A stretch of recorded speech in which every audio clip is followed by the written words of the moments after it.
როდესაც მოქალაქე, ქვეყნის მოქალაქე აპროტესტებს, უნდა დაისვას კითხვა, რას აპროტესტებს, იმიტომ რომ ის თუ ქვეყნის მოქალაქეა, იხდის გადასახადებს. აქვს საქართველოს პასპორტი, სახელი და გვარი ქართული, ხო? ცხოვრობს აქ და უნდა რომ იცხოვროს. მას უნდა კონდეს გაპროტესტების უფლება და პროტესტიდან შესაბამისად უნდა იყოს მიღებული ზომები. მე არ ვფიქრობ, რომ თუ არ იქნება ეს რაღაცა ვანდალიზმი, თუ არ იქნება ეს რეალური შედეგი და ყურადღება შესაბამისი, ციხეში პირდაპირ გადაყვანა ადამიანის. სამწუხარო რეალობა ის არის, რომ კონკრეტული პრობლემა საქართველოში და საქართველოს ჩვენი პრობლემა ისე კონკრეტული პრობლემა თუ კონკრეტულად ადამიანს არ შეეხება, რატომღაც ყველა თავის ნაჭუჭში ზის. აი ხო რატომ გავჩერდი და რატომ გამოგელაპარაკეთ? დაგინახეთ, გინდათ რომ ადამიანმა თავისი ხმით დააფიქსიროს თავისი აზრი, ხო? და ხალხი შეშინებულია. ამაზეც კი ეშინიათ, რომ ვიღაცა გაჩერდეს და თქვას. მეშინოდეს იმის, რომ დამიჭერენ?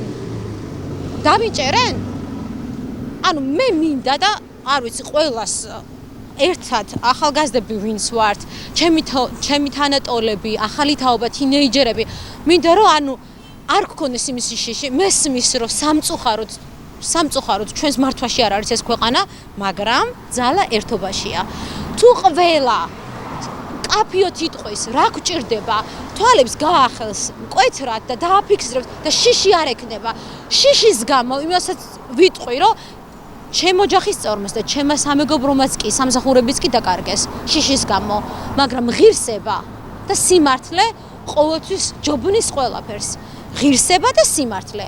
იმიტომ რომ დღესდღეობით ვისაც რა გააჩნია, ვერავინ ვერაფერს ვერ წაიღებს და ძალიანაც კარგი, მაგრამ სიმართლე ხო ყოველთვის უნდა ითქვას და სამწუხარო იქნება თუ ეს დღევანდელი თაობა, დღევანდელი ასეთი სიდუხჭირის გამო და ესეთი მდგომარეობის გამო ხალხი გაჭირებულია, აი ქუჩაში რომ გამოდიხარ, რეალურად მართლა ხალხს უჭერს, საჭმლის ფული არ აქვს.